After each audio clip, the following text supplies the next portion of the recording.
Hello everyone, welcome to Fargo 3D Printing Show. I don't know what number it is. 23. 23. It's 23. Michael Jordan. So it's Michael Jordan Day, evidently.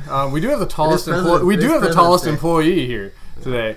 So welcome to the show. We got Todd Atchison, myself, John Schneider, our guest Cooper. I don't remember your last name. Bierscheid. Okay. That's hard. Not good. We're in North Dakota. It shouldn't be that hard to pronounce. You might have to talk up a little bit too. And then Eric Faldy today on the podcast. So our guest, Cooper, you are kind of our intern designer for the company. And you're actually working on a couple different things. So what's the project you're working on that involves 3D printing at NDSU, so North Dakota State University? Currently for our capstone project or our senior design project, we're doing 3D printed pediatric prosthetics. It's kind of a mouthful, but it's pretty cool though. Yeah, we're trying to reduce the cost of prosthetics and also be able to get more available for a lot of different ages of prosthetics. Okay, so are you doing it so kind of like you scan it, kind of like scan the prosthetic and then put it in, or? We're using, for our first step, we're going to use data that we gathered from a national institution that took tons of measurements. And then we're going to have it parametric, so each year they can scale it up as they grow. The socket that it fits to the individual's limb will be scanned, and then a mold will be made. Okay. But for the rest of the arm will be just scaled from there. Very cool. And how many members on your team are there? Because I met with them once. So we have 3 other members on our team, and then we're working with other individuals in the community to collaborate. But it's us 4 that are doing the senior design project. And you're you're manufacturing engineering student. Yep, we're all 3 of us are manufacturing engineering students, and 1 is an industrial engineering student. So he brings in a little twist, but still has the same background. Oh no, there's an extra word in there. Yeah. Very cool. So, how did you get into 3D printing then? Because you guys are using 3D printing for the application, correct? Yep. My first experience with 3D printing was in high school, doing an architecture/engineering design class. We 3D printed this little wheel, and it was awful. But that was like, let's see. Where did you go to high school? 7 years ago, Watertown, South Dakota. Oh wow. So, okay. Well, that's it was using. Town too. Yep. It was a powder-based one. I'm sorry. 3D printer, and then got into more 3D printing when I got into the manufacturing program. Was learning how to create stuff in different processes. So we took a 3D printing class and a CAD CAM class, and I also had opportunities at work at Integrity and Infinity Windows 3D printing different prototypes. Very cool. So. I worked on the assembly line. That's all I got. They got some interesting stuff, but very cool. So IME has a lab. Am I correct on that? That they have a lab of some 3D printers. Yep. So I know they have a Z18 for sure. So our Z18's in our computer lab, and then we also have this kind of research-oriented 3D printing lab. Okay. I have a ton of experience there since it's mostly for grad students, but. We have all sorts of 3D printers in there. Some, like, we're even creating like a own custom design food printing 3D printer that prints out cookies.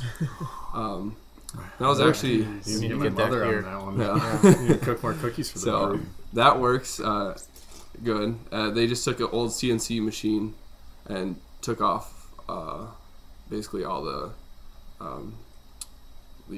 router basically took the router off and plugged in a extruder, and so got that. And so then you eat all the cookie dough before you actually run it through the machine? I actually have never seen it work, but apparently supposedly it works. So a lot of stuff in there is kind of in its like infancy. Someone started working on it and then kind of left it and then graduated or something. Yeah, and then so maybe someday we'll get back to it, but. Sounds like some projects here. There's a lot of cool things happening in there. Yeah. So. Very cool. I was going to ask another question. I can't remember what it was now. So what year are you? You're a senior, right? I'm a senior. I have one more semester after this one. So graduated in December 2015. I don't know if I have another question. I thought I did. Also, with this project, we're starting a business. It's going to be called prosthetics. Okay. And so explain that more. I haven't heard this yet. Yeah, so we're starting a non-profit business that's going to be orientated towards getting these 3D printed prosthetics to individuals through.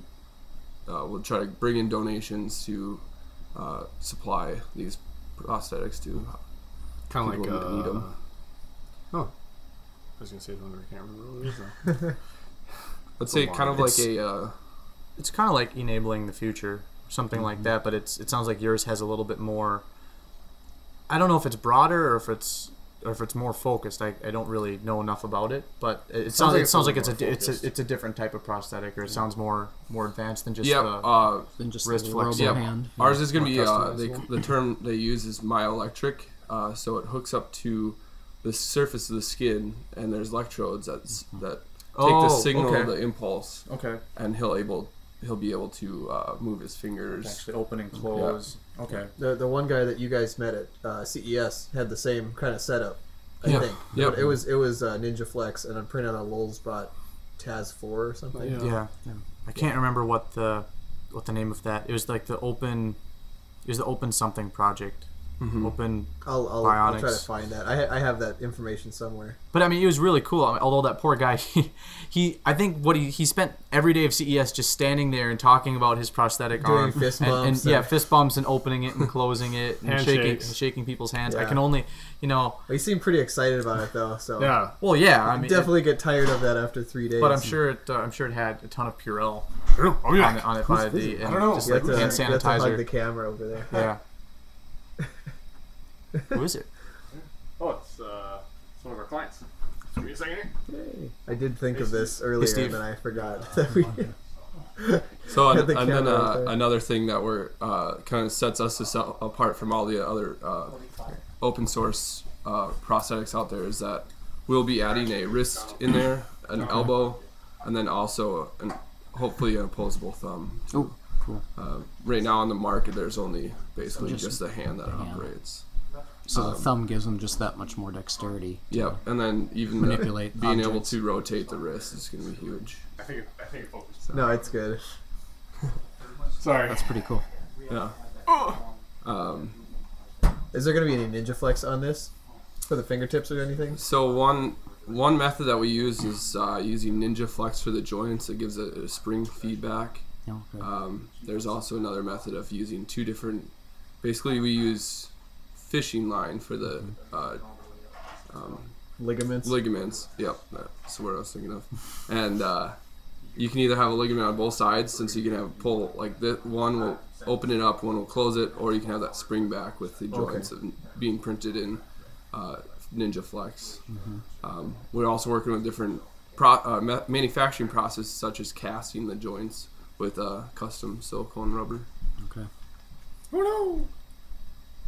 Oh, it's just walk in front of the camera To way make them too more many times. comfortable. Yeah. Just to get the Wide different. interface. We want to be able to have that correct grip strength without putting too much work on the stepper motors inside the hand. So I guess we're not supposed to talk about who you're working with, but for most of these children, are they people that were born with like a missing limb, or are they people that lost a limb in an accident? So currently, like our business model is open for any different type of client that needs an arm. So it could even be someone that doesn't need an arm, that just wants to play around with maybe adding a third arm to their body. You could do that. I mean, Excuse me, sir. Did you lose that in an accident, or were you born like that? Oh, you lost in the accident. We can't help you. Go next door. There's someone else for that. I mean, this technology is kind of almost going to be futuristic. So people are very cool. So like UPS drivers and FedEx drivers might be looking People for a handle third more arm. boxes. I could have a hand that could drive while I text. I don't know about that. That's not really the problem. Just someone if you can get a second brain to concentrate. Negative, Ghost Gotta Rider. have a first one. Yeah. Did I say that out loud?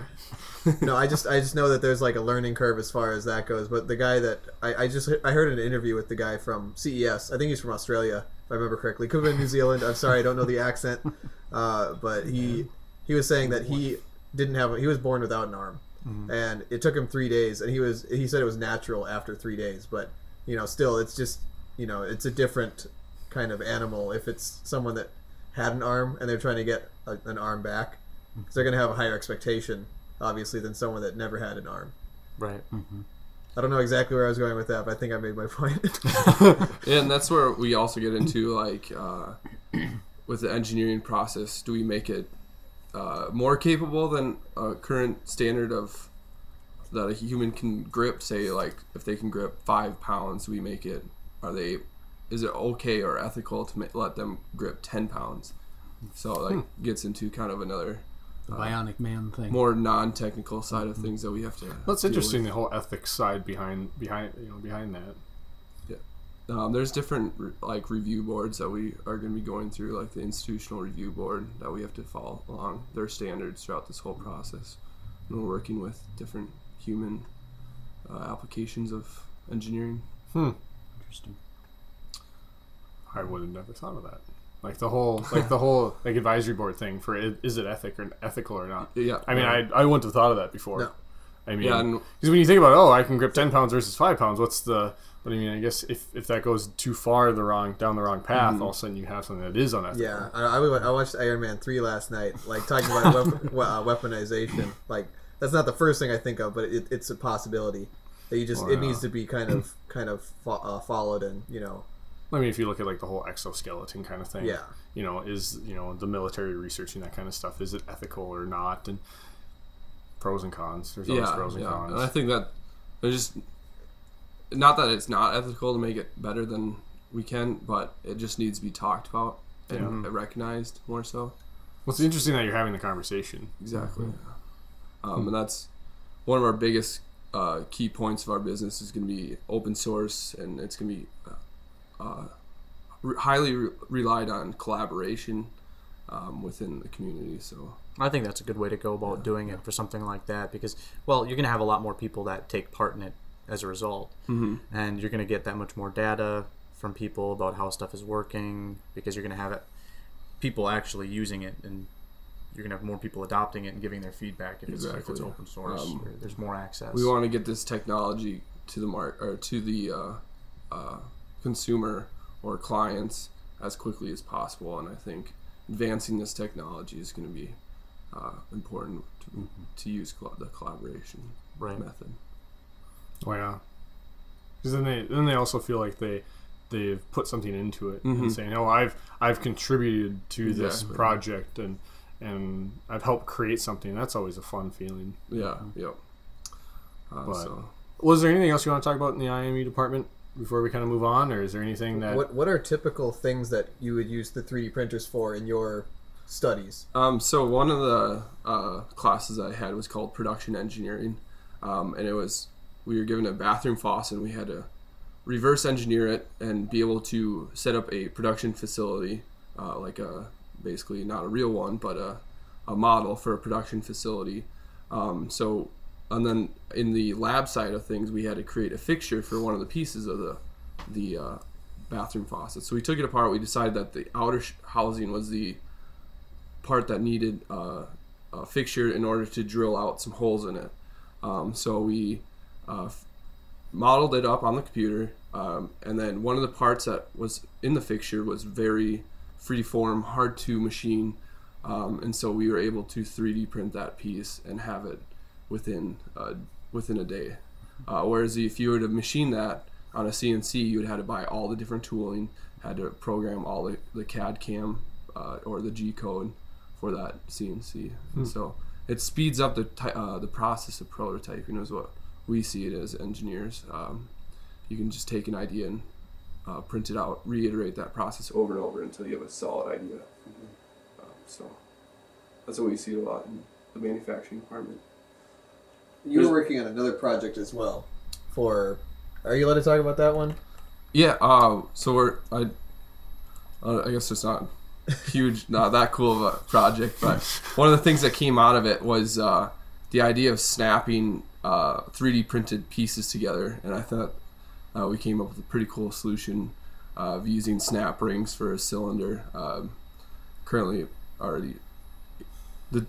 guess that piece already exists, and there's patents for it. But when we assemble things that are 3D printed, they don't always assemble like you would if you were to machine the pieces together. You can't necessarily use screws and tighten them together, so you have to use more snaps. So I think that was a pretty interesting outcome of that project. Cool. Interesting. I mean, I don't know. Is there anything else you guys want to ask him while he's here? I mean, I have no more questions. I mean, I got anybody? I mean, I'm good. I can't think of anything off the top of my head. If I think of something, I'll try to like segue nicely later. But anyway, so thanks, Cooper, for being on the show today. Yeah. So let's transition into, what was it? LulzBot? LulzBot. So LulzBot made a pretty big announcement. John, you're going to talk about LulzBot. You're the LulzBot expert. There were a couple things that LulzBot announced this week. One of them is regarding the Mini. It's more of a, not really an announcement, it's just something that's really cool. PC Magazine did a review of the LulzBot Mini and gave it their editor's choice for best mid-range 3D printer. This is the first time they've ever given this award out, so for the LulzBot Mini to get it is kind of a big deal. The price point makes it attractive to people that are starting to get, really get into 3D printing, but they didn't want to deal with manually leveling everything. It's just from a usability point of view, it's really nice. But the second thing, and this is more of a big deal, is LulzBot announced the TAS 5. So the TAS 5 is essentially the TAS 4, but with a couple of additions. The TAS, instead of having the Bierscheid nozzle, which is what the extruder on the TAS 4 is called, it uses the, I think it's called the hex extruder, or the all-metal hot end. I think it's the hex one. So basically the same extruder that's on the LulzBot Mini is going to be on the LulzBot TAS 5. That's a big deal because with an all-metal extruder, you're able to print up to 300 degrees Celsius. So you're able to deal with more materials, or you're just able to, with the existing materials like ABS, you're able to have it at a higher temperature. So if you want to have something that maybe bonds a little bit better or just prints more quickly, you can do that. One of the other nice things about the hex hot end, and this is one of the biggest criticisms with the Bierscheid nozzle, is that on the Bierscheid nozzle there wasn't any airflow directed across the thermal barrier tube, or across the heat sink fins on the thermal barrier tube. So when printing in PLA, you'd run into heat creep issues, where the heat would creep too far up the thermal barrier tube, and it would start jamming up. And so people actually designed their own fan ducts where it would blow air at the print, but it would also direct air at the heatsink fins. But now on the new hex extruder, there's a little micro fan that blows air across the heatsink, so that solves a lot of those problems. The nozzle size on the new extruder is 0.5 millimeters. On the old extruder, it was 0.35 millimeters. So this is going to allow printers to print more quickly and with a wider variety of materials, especially materials that are composite. So those metal composite materials, or wood composite, so think your lay wood, or your lay brick. Yeah, lay brick's another one. Bronze fill. Yeah, bronze fill, copper fill, all filled. that stuff. It's going to be able to print with a much lower likelihood of jamming. So that's a big deal. The other thing that is a major change from the TAS 4 to the TAS 5, instead of using PET tape, which is that green-looking tape on the TAS 4, they're now going to be using PEI. So it's a more, I think it's a clear material or translucent material, and LulzBot has noticed much better bonding with printing in ABS. You don't need to use any Lulz juice, which is sort of it's a combination of ABS and acetone, so you don't need to put a coating of that on the print bed anymore. So the PEI just has a much better range of materials that adhere to the build plate really well. So those are the two major changes. I think there's some other under the hood changes. I don't think they've done anything with the electronics, but I think some of the plastic printed parts have changed slightly. I think they're going with a system that's a little more similar to what's on the LulzBot Mini for the parts that the bushings sit in. So not major changes, just little things, but altogether you end up with the TAS 5. Same price point as the TAS 4. I think the TAS 5 is shipping now. If not shipping now, it's going to start shipping in the next couple of weeks because LulzBot has shifted their full production capabilities over from the TAS 4 to the TAS 5. And that's what I've got for LulzBot stuff. And LulzBot announced kind of a big deal. They announced a wider range of materials too. Like there's some glow-in-the-dark materials. Some new colors and stuff. Well, it's not glow-in-the-dark. It's UV reactive materials that they have. I think another flexible material. And then they have a purge material, which I don't really know I mean, I guess it's in between filament types. Basically, you run it through your extruder to kind of help clean things out. I don't know much about what that's made up of, but I do know it's another option that they have. Preheat, push it down, pull it out a couple times. No, okay. So let's run another material through it. So with the nozzle being a different, the nozzle end being a different size or whatever, diameter. Yes. Does that cause any difference in quality? I haven't noticed any. When I look at the print quality on the LulzBot Mini, the LulzBot Mini print quality is pretty fantastic, and I think it's a lot easier. The battery just died on the camera. Did it really? Yep. I think it might have just gone to sleep actually. The battery, You can still see us. the battery was We're all looking at you right now. Let's see, because I saw a little red light. What? No No battery. I looked at it earlier and it had 2 bars out of 3. Okay, well, Do we want to just continue audio only? yeah. Okay. Just throw a picture of something running. Yep. It's Todd running in the parking lot. I looked at the battery. It didn't look like it was that low. So what was I just talking about? Oh, quality. the nozzle size, and the thing that having the larger diameter nozzle enables is for the printer to print faster. So I've noticed this already when you print the same object on the LulzBot Mini versus the LulzBot Taz. At least when you're going with the stock settings, the defaults, the LulzBot Mini is about 50% faster when it's printing than the LulzBot Taz is. I think that having this new extruder will help change that and help even things out a little bit more. I think the Taz will still be slightly slower because the Mini's just freaking fast. There's no way around it. But that's, yeah. I mean, So I think the build size is the same. Pretty much everything's the same except for a few Yep. slight changes. yeah. I mean, they didn't change a ton of stuff, but I mean, having that new extruder is going to make a big difference in just usability, print quality, print speed, reliability, kind of all the above. It's good stuff. What do you see the difference between the Taz Mini and Taz 5 then? Just build volume? So build volume is the most noticeable one. The second thing is on the LulzBot Mini you have that automatic self-leveling. You don't have that on the Taz 5. You're probably going to see that whenever LulzBot comes out with the Taz 6. I'd say that's probably going to be 6 to 9 months from now. They're pretty consistent in coming out with new iterations every 6 to 9, 12 months from one version to another. I think when they come out with the self-leveling on the Taz, they're also going to integrate the power supply brick into the enclosure on the printer. Right now it's a separate adapter. So, I mean, like it's a big power adapter. That's a brick. Well, and it's big because it's powering. It's a pretty big heat pad for the heated build plate. The extruder doesn't really take up that much power, but that heated build plate takes up quite a bit because it's heat and it's not just concentrated like on the extruder. It's concentrated right at the nozzle. On the print bed, you're heating it up to 110 degrees Celsius in some cases. That's pretty hot, and it's spread out over a wide area, so there's a lot of current flowing through that, so you need to have a larger power constantly adapter. trying to cool itself down because of the surface area. So. Yeah. So that's probably what's going to change in the next version. I mean, that's really those are the two big things that are missing from the LulzBot Taz 5 that are on the LulzBot Mini. That, and then I think cable chains. I don't know if the Taz 5 has cable chains on it or not. I didn't think to look. It might. But I know that there's already people on the message boards that have come up with adaptations to be able to enable use of the cable chains. It just helps clean things up a little bit more. Helps the whole thing look a little more sleek. Yeah. That's another big thing is they don't kink. I mean, if you look at like the Replicator 2 and the Replicator 2X, the X-axis cables will always go out because they just roll back and forth, and sometimes they kink and break. So, right. I mean, that's really another thing that they help with. I mean, and cable traces just look sexy. I mean, honestly, it just dresses them up. It looks good. It adds that next little level of professionalism. That was one thing that I read on the PC Magazine review of the LulzBot Mini. Just people complaining like open cases, like you get the smell of whatever you're printing, and then also it Well, said you don't like like the smell of waffles?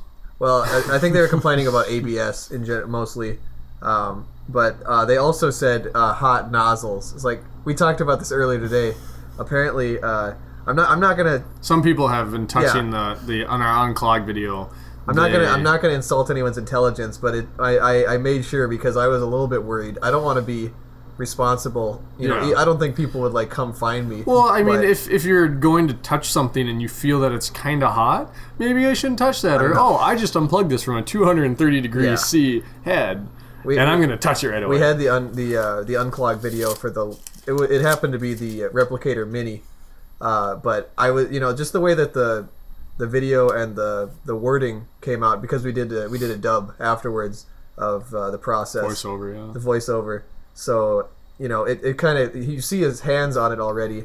Jake is like twisting on the nozzle with his hands. Make sure it's cooled down. And then he said, "Yeah, make sure it's cooled down before you start touching it." So I made sure I made it very clear in the there's text and the hot triangle surface symbol. thing. Yeah, klaxons going off. Yeah, boop, boop, boop, boop. I made sure it was pretty clear, but I guess some people don't touch your nozzle if it's hot. But that was one thing that people complained about, I guess, or that PC Magazine maybe did. But just hot nozzle. It's like your hot glue gun. Don't touch your hot glue gun tip when it's plugged in. It's a hot thing. Or your soldering iron. Don't touch you don't it lick your soldering iron when it's hot. Don't pour your McDonald's coffee in your lap when you first get it. It's hot.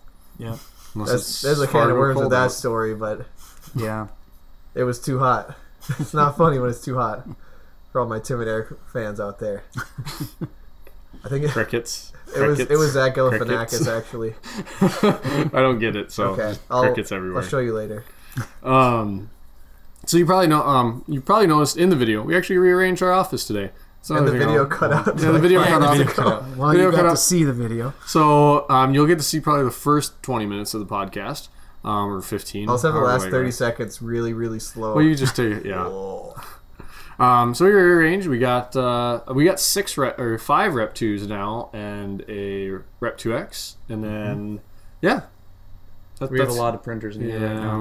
We had most of the Rep 2s running earlier today. I was we had all the Rep 2s running impressive. At the same time. Was it all? Okay. Yeah, because we had a local school is working on a robotics project, and they have one machine in it, and it was down, and so they came to us and said, "Hey, we have the material. Can you print this for us?" And that's what we cranked out. 6 of his parts in a total of, on 4 machines we cranked it up. 8 of his parts. Sorry, I can't count.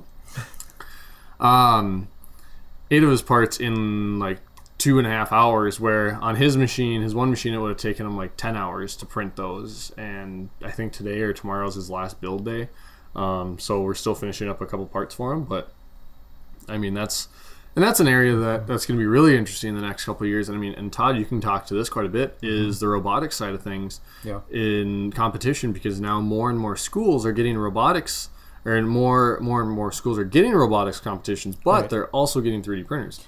I read recently a statistic in the state of Minnesota, and this will come to a shock maybe to a few people, but there are now more robotics teams in the state of Minnesota than hockey teams. Ooh. Minnesota is pretty well known for hockey, but more high schools have robotics teams than hockey teams, and most of those teams are FIRST affiliated. What's the difference? Which stands for something for inspiration and something or other. Yeah. Anyway, it's a program in conjunction with Lego and Dean Kamen, the inventor of the Segway. And there's another program called BEST, which is going national. BEST is a little bit more restrictive on the materials that they can use, and 3D printing isn't allowed in BEST robotics as of this point. But FIRST Robotics does allow 3D printed parts. Pretty much it's whatever the team can afford to throw at their robot in FIRST Robotics. So yeah, and my brother was here. He's a senior in high school, and they have a 3D Systems EcoCycle cube.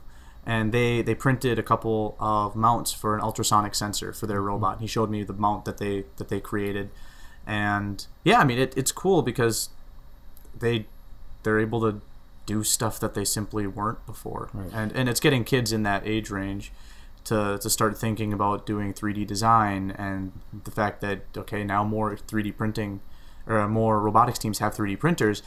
you're increasing the level of interest in the engineering fields, because I mean it's just cool. I mean that kind of stuff is cool. There's no way around it. And a lot of the schools have access to CAD software, but they don't have access to CNC machines or mills or other things, and so the kids can take those designs and take them right into the 3D printer. They don't have to worry about milling them out of aluminum or anything else, and so it gives them that ability to take it that next step and actually produce it. And I mean, so the reason they were in today was because, obviously their machine wasn't working, but another reason was, or the reason they were reprinting these gears was because they were actually breaking. So not only were the kids learning how to design a gear properly for the right ratio and torque and all that good stuff, and how to design it kind of, more correctly than just cutting it out. They also learned about key slots, which was interesting. But in the key slots, the shaft was actually breaking off. So then all of a sudden they're like, oh, well, students, how do I fix that? Okay, well, I increase the shells and I can increase the density of the infill. So now they're actually troubleshooting why something's breaking, and they're like, okay, how do we solve that? And making them stronger, and now you can explain, okay, plastic at a certain point breaks. Plastic at another certain point is stronger. Why is it stronger, this or that? And you can all of a sudden start teaching things like that, or they can just start learning experiences. Because I mean, some of the most important lessons people have learned is by making a mistake and fixing that mistake. So they do have to take into, there's a balance that they have to take into consideration also, because there's a weight limit on these robots. So you can't just throw a solid piece of plastic at it. You want to minimize your weight strength. You want to maximize that weight strength ratio as much as possible. Working with the different constraints. Right. So they have to learn that as well. That what's the lowest infill I can have with the strength, and get my weight as low as possible. So my bot isn't breaking constantly. Yeah. Right. Did you compete in robotics, Cooper? I didn't compete in any competitions. Oh, that was somebody else. But I thought it was you for some reason. I've been around it, I guess. So Cooper's been around. Oh, I was in a program called Gifted, and it was called GATE in high school, and it was for the students, I guess, that were taking the upper level math classes and stuff. It was called Gifted and Talented Education, and so part of that program sent a team to do the best robotics competition, but I didn't go to any of the competitions because all the sports I played in high school. So yeah, because I know I just judged a couple months ago the best robotics team, which was fun. Unfortunately, they can't use 3D printing, but I mean, it would be really cool to see it at some point where they are using 3D printing in that realm, because I mean, it is teaching them a lot more. I mean, here's a box of parts. Figure out how you're going to make this robot out of this box. Sorry, out of this box. Glad I'm not the only one that caught that. I did too. I was just hoping that nobody would. This robot. I'm gonna break the conversation for 1 second. I read an article, or it was not an article. It was just a shared Facebook picture. It was saying the difference between nouns and what was it? It was verbs, like excel and what was it? I just messed it up. I don't know. I don't know. I'll have to think about this. Effect and effect. Yeah, like that. It was just saying tomato. The verb you always the spelling is actually you emphasize the different. But that sort of idea. So robot obviously isn't one of them, but you just emphasize the different syllable, and it just because English is so difficult. I didn't do well in English class, so we'll just kind of skip back over from that. Sorry. All right, yeah. I'm going to digress back about a bit. the robots. I can't even say it. The first stands for inspiration and recognition of science and technology. There now I feel smarter. I'm not good at English, so here we go. I derailed it. Yeah, you did. So it's going to be really interesting to see when 3D printing gets adopted by those kinds of competitions, because it's really going to open the door to a lot of different things that you can do. I mean, if you look at Cooper and the prosthetic side of things, now if you apply that to a competition like best or first, hey, you have to go and pick this glass up, go over here, dump it out, fill it up, and bring it back. Okay, now you need to create a mechanism to hold that, whether it's a hand, whether it's a grip or whatever. I mean, and I've said this a couple different times on our podcast, is it is going to be really interesting when it starts getting adopted a lot more than now into the education system and into those competitions. As these kids grow up with this software and they learn to think in it, as they progress through their careers, they're going to be just light years ahead of what we think we can do with it now. Well, yeah, because for them it's just going to be another extension of who they are and what they're able to do. Where for a lot of people now that are trying to learn this, or at least for me as an adult trying to learn it, it's something that's completely foreign to me. Right. You're adapting what you learned to the software instead of just the software. Mm-hmm. Yep. I mean, yeah, if you look at, let's say, parents, I'll throw my parents on there. My parents, they Excel spreadsheets scares them. I'm decent in spreadsheets. I'm not like some wizard, but I mean, I get the basic understanding of, the little paperclip comes up and it says, "Do you need help?" No, go away. Oh, you always animate those. Those are fun. But anyway, I mean, just from me growing up in Excel and versus them trying to learn it, I mean, that's kind of the same thing is what we're going to see with this kind of technology, where parents that are 30, in their 30s right now, will have their students in the next 10 to 15 years all of a sudden go to elementary school, and the parents won't understand what the technology is because they never grew up with it. So I mean, it's going to happen with us too. I mean, there's going to be certain things that the students are going to be. I mean, look at Google Docs. When you introduced me to Google Docs, and I'm 22 years old, it's like, what is Google Docs? I hate this. And John's like, oh, it's the best thing in the world, and you're older than me. And I'm like, I don't like this at all. This is foreign to me. I mean, the same thing. I mean, now I kind of get the viewpoint of where my parents are coming from, that are like, oh, I don't want to deal with that. And Jake, all these you're how old? technologies. I'm 22. You're how old? And man, sometimes I swear you're 40. I'm always just surprised by how young the internet is. There are 13-year-olds out. I mean, I was probably 13 and on the internet too, but now there's just a lot more people that are younger and on the internet or have phones. It's a lot more accessible. Well, and it's different parts of the internet too. Definitely. I mean, you start looking at Facebook and the type of demographics that use Facebook heavily. It's pretty, like, your 30 to 50-year-olds. I mean, they're using Facebook quite a lot. I mean, in much more in depth than now. You look at teenagers and they're maybe using Facebook it's almost just to maintain a presence there because they have to. That's how I am with, their like, parents Twitter. are going to wonder what they're up to. So they, it's the very clean, very polished side of what they're doing. That's what they want people to see. Yeah, because the grown-ups are there now. Yeah, because back in high school, that was everything. Yeah, at least for my generation was, oh yeah, you post everything there, you talk about everything. MySpace kind of died out while I was in high school. I graduated in 2008, for reference, but. Yeah, I mean, it's been changing a lot, and then everyone's thinking, like, Facebook is the next, it's going to go, but what's the next thing? Because I just don't think that, like, Instagram and, like, Snapchat, I don't think that they're the next thing, Well, they already are. They're a thing. I'm saying they're cool, but they're not as encompassing as, like, a Facebook. But that's just it. People aren't looking for something to be as broad. They're looking for more focused niche. People are going for a modular kind of experience. Snapchat just came out with their new Discover. Yeah. That's pretty awesome, and that takes Snapchat to a whole nother market. Well, I mean, it's fun to swipe over and then all of a sudden be like, oh, what's the highlights per se from Comedy Central, and I can just watch it for 10 seconds, and if I really want to dive into it, if it's something that's like this preview is like attractive and I want to actually dig into the full story, I can swipe up and be like, oh, this is what it's all about. And look at how quickly that stuff has shifted in the last 5 years. Like, what networks have gone from not existing to are huge. Yeah. And I mean, even Snapchat's only 3 years. Well, but I mean, you start to look at a lot of those same things with 3D printing. I mean, look at where 3D printing has come in the last 3 or 4 years. Mm-hmm. Some of the tools, like the slicer that was the big deal 4 years ago, it doesn't exist anymore. Right. Or, like, there's no one actively developing it. It's essentially a dead tool. Like Kiss Slicer, I mean, I don't even know if anyone's still working on that anymore. I don't know if I've ever even heard of it. Or Rep G, I think that was another one. Replicator G, that was a MakerBot thing. Yeah, I mean, that's pretty much dead. I haven't heard. Who's gonna do anything with that? 2 years. But then you have other slicers out, like Kira's out. It seems like people are always working on that. Slicer, just as Slicer, that always is being worked on. And then you have people that are starting to add on to it and make it more usable. Like you have Maker Control, where now you're taking this software and you're making it so that you can control multiple machines at the same time. You can control them from across the network.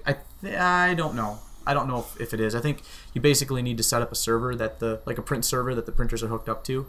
But I mean, my point is now you have people that are paying attention to this industry, like the social network stuff. When Facebook came out, it was pretty much MySpace, Friendster, Facebook. I mean, that was it. I mean, no one was taking these people seriously. And now, I mean, now look at the dollar amounts. I mean, look at the dollar amounts that are on they're on the Dow Jones or whatever. Yeah. I mean, they're being I can't think of the name. they're being publicly traded. Yeah. And 3D printing companies, okay, you've got a couple that are publicly traded. But 3D printing, you had kind of the giants that were taken seriously for the last 30 years, and now you have some of the upstarts. And I read in the Chinese. I read that LulzBot, the mini, is selling like hotcakes. Like that's the expression they used. It is like they. There's a little graph showing their sales in the last few months, and it's pretty much an exponential. And that's actual. That's not fictional. That's actual. That's not projected. It's not a pro forma. It was kind of just. It looked kind of like just like a like a little. Like a Geiger meter, or is it Geiger? Geiger counter. Yeah. For radio, for. It was just it looked like noise essentially, and then it just straight up. No, yeah, it's pretty exciting, especially since we're resellers for them. Well, yeah, I mean, I think we've pretty much sold out of our inventory. I mean, I'm probably gonna have to buy more because, I mean, I think I've actually already oversold our inventory, so. I mean, I'll probably have to get more in now, but because if a couple sales go through, all of a sudden we just have, I think, 5 machines in the last 2 weeks that have went through. So I mean, they're going. I mean, they're moving. So it's picking up. Yeah, and I mean, they're great machines, and that's the reason they're moving. I mean, the machines have finally hit that point where people are saying, "I can do this." Well, and I think part of it is you're getting the tools that are enabling people to create things. Yep. I mean, you have your Autodesk 123D design. You have, for educational use, your Autodesk Inventor and Fusion 360. You have Tinkercad. I mean, there's so many other free tools out there that, I mean, you'd be silly not to. I mean, you can go out and design, even if it's a simple box. You can go out and design something, whether it's any good or not. I mean, it's practice takes perfect, but it's not as intimidating as it was, say, 5 years ago, where the free tools were not that great. Right. Or now the alternative was $2,000 or more for a license for a CAD program. And if you look at the hardware too, hardware at a timeline. So, a year ago when we started Fargo 3D, people were like, "Oh, this is cool, this is neat, but how am I going to use it?" And now that they're understanding, "Oh, I can use it for this, I can use it for that," and they're saying, "Okay, well, I've heard a bunch about it, I've seen a bunch of stuff. Now I want it." They've pretty much waited. It's kind of like a movie. You get your people that are dead set going to the movies to see the first release of whatever. 50 Shades of Grey. Oh. Let the early adopters get in there. Yeah, so they go out and get it. Where I'm kind of the person that you know what, I'll wait until the DVD comes out because I really don't care to go see this movie in theaters. Right. Not 50 Shades, no, but like. Oh, Jake's eagerly awaiting the Blu-ray release. Bonus feature behind the scenes. How did they do it? That's a bad way to learn the birds and the bees. But I mean that's what a digression. Thanks, Eric. You're welcome. And that's what I'm here for. But I mean that's the same way is with with 3D printing is you've had the people that went to the movie theater right away and got it and bought it and played with it, and now we're getting into the people that are waiting for the DVD per se to come out, and then you can tinker with it from them kind of once all the bugs have been out. So yeah, I think the 3D printer, kind of looking back at history, kind of is following how the computer was developed and how that trend was organized. First, computers were basically mainframes and only used in big industries and banks, and then they brought in the Apple IIe, and that was where a lot of people tested out the personal side of things, and then Macintosh slowly kind of died out, and then it came back with the Apple again, where it really correlates well with the whole what happened in the graphic design industry in the late 80s, early 90s. Just the transition that the industry went through when the technology came out, and as it became more usable and faster. This is the exact same thing except for engineering. It's the printers are equivalent to the first laser printers that came out in the late 80s. when they first came out, they were difficult to use. You had to know what you were doing. They were slow. They took all day to do it. Didn't look that black great. and white image. Yeah, I mean, at best, they could replicate a newspaper image. I think you told me once that you had a teacher that just had no faith in computer drafting. I did, yeah. And, we were doing, when I went to school, I'm dating myself, when I went to school, we did everything by hand. We were doing everything with tech pens, chart pack, transfer lettering, and everything. And by the time I had transitioned out of school, the industry had almost gone fully computerized. It was very rare to find any print shops that were still doing things by hand, and that was just a matter of 2 to 3 years. So this transition, is kind of along that same line. And the software, it was the computer was there, the Macintosh came out, but nobody knew what to do with it. And Aldis came out with a program called PageMaker, and all of a sudden there was a purpose. And then Apple came out with the laser writers, and they all hit at the same time and combined to totally radically transform the industry. And it's kind of the same here. The software actually here, I think, is the lag. Mm-hmm. I think the usability and the affordability of the software is what's going to push the machines faster and make them more easily available for people to use. Well, yeah, I mean, if you look at like Fusion 360 or something along that lines, where it's a $25 subscription to get a 3D modeling software, and it's harder to use. I'll be honest, it's harder to use than your Tinkercad or anything, but it's very capable. It's I wouldn't say it's an Inventor or a SolidWorks, but it's a happy medium in the middle. And I mean, you're going to see stuff like that start really accelerating this technology and taking it forward and moving it forward, like you're saying, Todd, because a $6,000 printer to a $8 million company a year pulling in $8 million in revenue, 10 grand is, well, that's nothing. Drop in a bucket. But if you can't utilize that $10,000, if you say, here's a $10,000 machine, but you have to learn this hard software, they're like, no, I'm not going to spend $10,000 to do this. But if you can say, hey, for $10,000, here's the machine for an extra, $25 a month plus maybe $1,000 to do training. Right. All of a sudden, for $11.50, about 11 grand, you can have something Right. that makes you money. I mean, if you look at companies in tooling industry, and Cooper, feel free to jump in on this part, where to make something you have a $10,000 to $40,000 tool. I mean, let's say you do 10 or 15 different changes at $2 grand a piece.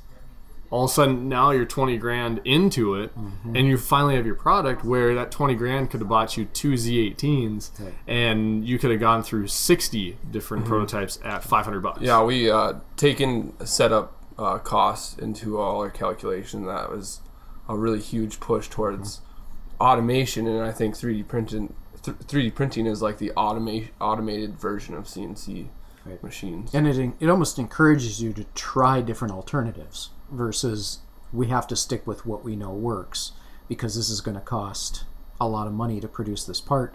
This way you can say, well, let's experiment with some different ideas. What's the one see. that's not going to work but we can learn something from? Right. Or like just the extreme one. I mean, yeah, like a GE with their bracket a couple years ago from GrabCAD. I mean, it's stuff like that where they're like, hey, we've been doing this for 20 years or however long. I'm exaggerating here. Don't quote me on this, but we've been doing this for a hell of a long time. What can we do to make this better or more cost effective? Because let's let the community work on it. We'll give you $1,000 if you make this bracket. this is like work. 20 grand they gave the winner. Really? Okay. In the end, if you won all the rounds, what obviously you'd have to, you got like 20 grand. I was kind of jealous. I was just thinking, like, I've been following the NASA one a little bit, like that. It's very impressive, the designs that have gone on a GrabCAD.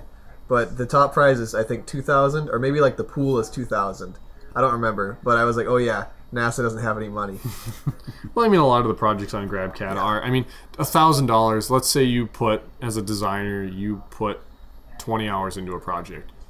$2,000 for 20 hours worth of work. It's not bad.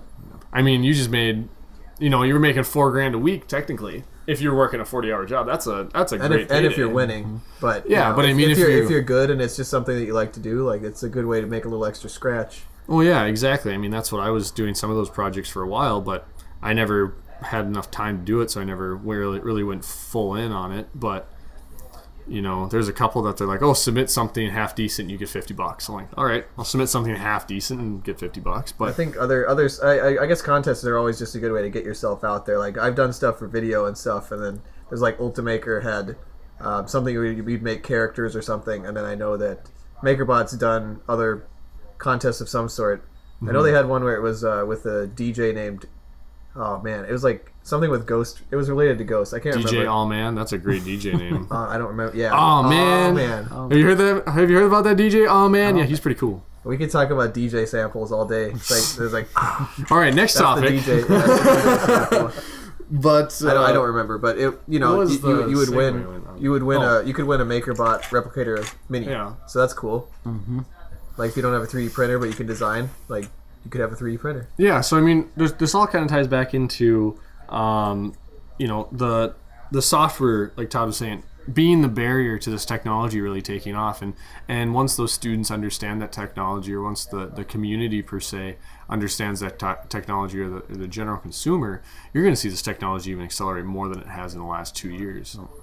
I mean, that's going to be the really, really big thing is that part. And like I know John said this a couple times, is you will see 3D printing 5 years from now is going to be totally different than 3D printing today. Because A, the amount of money that people are throwing in, B, the technology, the cost of everything, education-wise, people understand it more. That's the really, really big thing that's going to change. And yeah, like John said, it's going to be completely different. And the push that HP, now that HP is in and working on... Well, HP could just... ColorJet. HP could just buy Stratasys and 3D Systems and just own everything if they really wanted to. I think they want to do it their own way, though.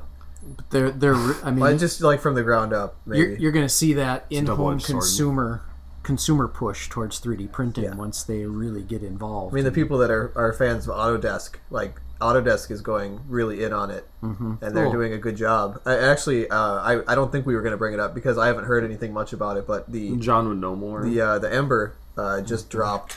I think you can buy it since this last on the 14th, Valentine's Day. So I don't know if you would get it that day, but you could at least buy it. So that I'm going to be keeping my eyes open, see what people are saying about it. Yeah, we saw it at CES, and we were thinking about we had the opportunity to buy it. Program. Well, no, we had the opportunity to get one before anybody else. We could have got two, but it's like it was a little bit extra than. Again, I'm not the movie theater guy. I'm the DVD guy. I'll wait and see. I think it's about a $6,000 price tag. Unless it's a Star Wars movie, then it's then if it's like the Star Wars movie, I am the movie guy. I am not wait for the DVD on that one. Wasn't it a little bit extra to get it early? Like it was okay. I thought it was an extra charge of some sort. Maybe I misunderstood. I think it was the same retail price. I think I misunderstood to get the thing, but I mean, we punted on it. We didn't want to get it in. We as you can see from the prior video footage, we have enough printers here. We haven't really played with any resin printers either. No, and that's one that we don't really get into. There's a couple I want to get into, but we just haven't really. They're kind of in the infancy stage, as far as the resellers go. I mean, because you have your resellers that are really good. Us. We're really. I'd like to say we're really good. I'll be cocky here. And then you have your other resellers that are like, oh, I'm just going to sell this because I know it's part of the market. We're just going to add it. Blah blah blah blah. We sell lawn chairs, but we're going to add it because it's 3D printing and it's cool. And those someone will buy it, whatever. Yeah, and those aren't the good resellers. And I've valued the concern of some manufacturers because of that. Because there's some people that don't know night from day on that kind of stuff, and they're not experts. Where resellers like us, we know what we're talking about, we know what we're doing, and we can be a value added to those kind of things. And that's where the resin dryers, the resin machines really are in the pre-reseller stage. They're you can buy them from the factory direct, and I'm hoping that we can break a barrier there and really get those into the reseller market, because I mean there's a lot of need in 3D printing for them. I mean, I have a couple clients that the second we start selling an SLA machine, I bet you I could sell 10 of them right now if we had one. that had an 8-inch diameter build volume or an 8-inch build volume in general. It's just a lot trickier technology as far as, with all the resins. Like I was reading about Formlabs. Is it Formlabs? Formlabs, the square one, yeah, that got sued, yeah. I can't remember who I was thinking of. I'll bring that up. I can't remember. I can't remember which company. It's like $8 or like 8% that they have to pay. In that article I read. Sorry, go ahead. I just know that some of the SLA printers or the like with the resin base, like some of them are kind of tricky as far as like if it's a big print, you might need to refill the resin halfway through, and then if you overfill it, you will void your warranty. Yeah, and it's just crazy. Like that's not the most usable thing. It's just not like at a really like I'd say the FDM, like that's a fairly usable technology. Like it's I won't say it's easy to you could definitely mess up, but like with the resin stuff, it's really finicky. So I mean, there's just some people still have trouble changing the ink in their printers. Yeah. So I mean, it happens. So it's just what do I do with this? Yeah, we need to probably step away and you get an expert. The SLA technology was made before the. Yeah, SLA was the first technology developed printing, by. So. Was it Chuck something or other? Chuck Hull. Yeah. The father of 3D printing. I mean, yeah, SLA was the first one, and it was interesting because they actually turned like a yellowish color over time. They kind of look like from the light. Yeah, get ambery looking. They look like somebody peed on them. Okay. Yep, I went there. I was trying to be nice. Some arcade. No. Some of the things you can do with those printers you can't do with FDM. No, definitely. No, I mean, that's why they had. That's why it's still suspended around. in overhangs and yeah. And I mean, and the layers are up to 6. Well, I think it's way I think better it's resolution. But it's like 16 microns. I know for NJP, where I can't remember off the top of my head what SLA is. I'd have to look, but yeah, you can get finer detail. Good for jewelry. Good for medical stuff. Yeah, I mean. And it is. It's you're paying for it though. Yeah, that too. I mean, the industrial line is like $80,000 to get into that, yeah, and those setup costs are a lot higher too. Yeah, I mean, you're at $5,000 per print cost, your materials, everything. Yeah, I mean, just for training, it's probably like $5,000. So, I mean, yeah, SLA is another monster than FDM. So yeah, I can see their point there. But I mean. With any technology, there's a learning curve, and my opinion is that there are some resellers out. You'll see them more in resellers, but there's the good ones and the bad ones, and you kind of got to go in with it if you're to get your product out there. I think that's kind of the main thing is you have value added people like ourselves everywhere. Not everywhere, but in certain places, and I think you'll see more SLA desktop machines. Like we carry the ProJet. But the build capacity is kind of small for $4,000, and so is the Formlabs. What is it, like 2 inches or 4 inches? Yeah, it's just small. Was the Ember bigger than that? No, the Ember was like small. 1x2. There's one called DWS Labs, which was 8-inch cylinder, 8-inch diameter and 8-inch vertical. That is now useful. That's usable. Once you get into the 6-inch realm. 6-inch square, or 6-inch cubed realm, that size, then you actually have something, because then that's most of your consumer products. That's probably 60% of your products out there.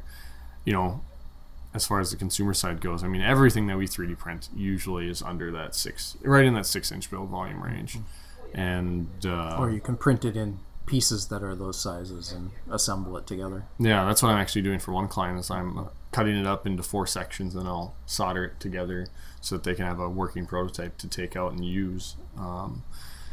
So I mean, I think you'll see SLA, excuse me, not SLS. You'll see those too, but SLA machines really start hitting the reseller side of things, and we're going to try and be one of them to carry something other than the ProJet.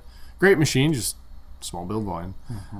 Something like a DWS Labs would be really nice to have, and I think that's that technology is where the MakerBot Cupcake CNC was, where the MakerBot Cupcake CNC was in 2009, is kind of the same spot where SLA machines are in the desktop realm today.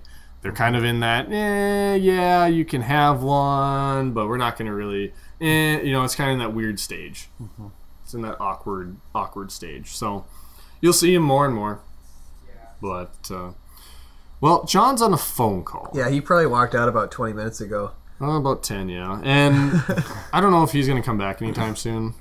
Is there anything else that we wanted to cover before we sign off for the day and let everyone enjoy their weekend. There are some things I want to cover, but I think we need to look at them a little closer.